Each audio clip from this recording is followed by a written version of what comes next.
Joining me now, New York Congresswoman Elise joins me with more. Congresswoman, you know, a lot of people praising your action today as selfless, as really heroic for the agenda of President Trump. I want to pull up this razor-thin House majority. This is what we were looking at here. 218 to 215 is the narrow majority, 218 to 213 rather, which means Republicans can only lose 2 votes on any given piece of legislation. A senior White House official told our Peter Doocy that when you look at this seat that you are in could have been vacant for most of the year. We don't have time to waste. They were referring to Governor Kathy Hochul, who is no friend of the Trump administration and would like to hold your seat open as long as possible. There were a lot of political realities at play, and I'm hoping you can take me behind the scenes into exactly how this transpired and what the thought process was. Well, thank you, Kayleigh. First of all, I was honored to have earned that nomination by President Trump, and I'm proud to be one of his top allies on Capitol Hill. This goes back to fighting against the witch hunt impeachment. It goes back to being the first member of Congress who endorsed him, as well as leading the charge in so many ways to combat anti-Semitism, which, of course, he is taking action on today. I know the stakes as an elected representative for New York's 21st District and as a previous member of leadership in the House that we need to secure the border, cut taxes, unleash American energy independence, and deliver these historic results on behalf of the president because of this tremendous mandate that the American people gave him. So I have been proud to be a team player. The president knows that. He and I had multiple conversations today, and we are committed to delivering results on behalf of the American people. And as always, I'm committed to delivering results on behalf of my constituents. What was the timeline on this? Did this all transpire today? Was it a long and thought-out conversation? There's a lot of factors. There's, of course, the key election in Florida on Tuesday. There's Kathy Hochul's part in this. There's the notion that your seat does not have an open primary. So there's a lot of factors. You know, what was the timeline of this? Was this a quick decision or one that was long and thought out? Well, as you know, Kayleigh, I had my hearing the day after the inauguration. The hearing went incredibly smoothly. It passed by voice, and there's been universal praise for the nomination. The reality is, as Democrats, as we see in New York State, it is totally corrupt. Kathy Hochul started threatening to move the ball on the election date. You see a highly, highly politicized radical left trying to do everything they can to defeat the president.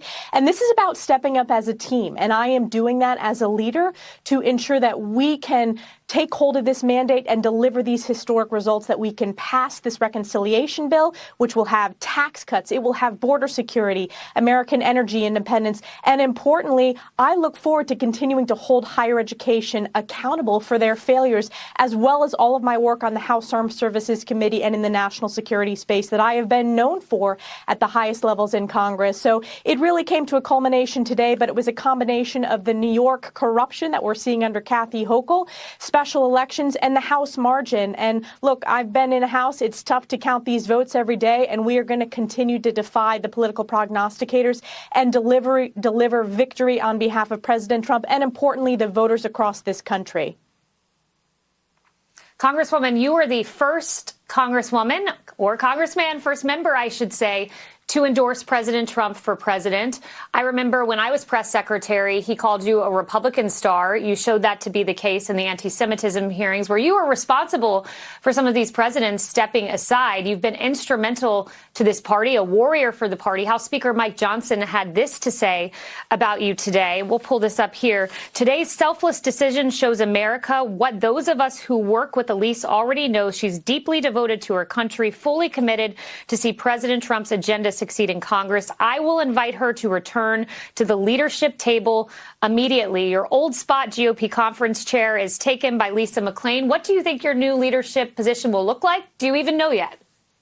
You know, I'm going to continue speaking out. The good news, Kayleigh, is because I am not pending confirmation, the American people will be hearing a lot more from me because you're limited in what you can say when you are pending confirmation. So I'm glad to have joined Fox today, as I will continue to do, and just look forward to sharing my voice, as I always have, being one of the top fighters and top allies on behalf of President Trump and behalf of the American people and on behalf of my district, standing up for our principles to make sure that we have a strong economy, a secure border, strong national security, and that we are unified as a team to deliver historic results. You know, President Trump, I noticed in his Truth Social today where he very much praised you and in your efforts for the party. He said this at the very end: I look forward to the day when Elise is able to join my administration in the future. It sounds like he has a spot for you down the line. Can you even put your mind there? I mean, 4 years is a long time. There's going to be a lot of turnover, a lot of spots that open, Elise.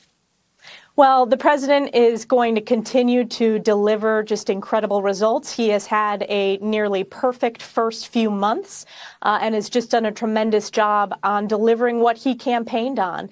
And I was proud to be by his side campaigning all across the country, making sure we held this House majority, specifically focus on fighting back against the politicization and the illegal weaponization of the witch hunts stemming from New York State. I will continue to do that. He knows that.